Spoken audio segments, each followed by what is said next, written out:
Habari, karibu Sema. Bila shaka, umeshawahi kusikia usemi, elimu ni ufunguo wa maisha. Kwenye episodi yetu ya leo, wageni wetu wanatoa mitazamo yao kuhusu elimu na mafanikio.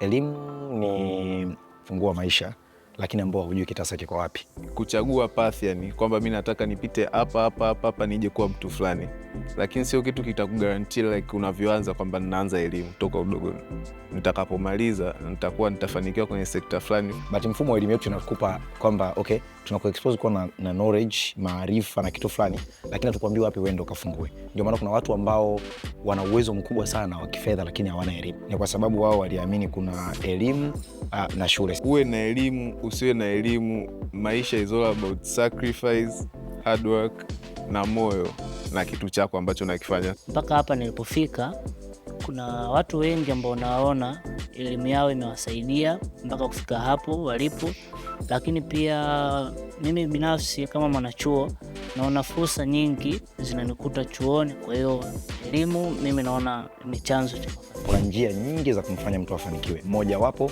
ni elimu, lakini sio lazima iwe hiyo elimu, sababu kuna watu ambao tumeona kibao mfanikiwa wakiwa hawana elimu.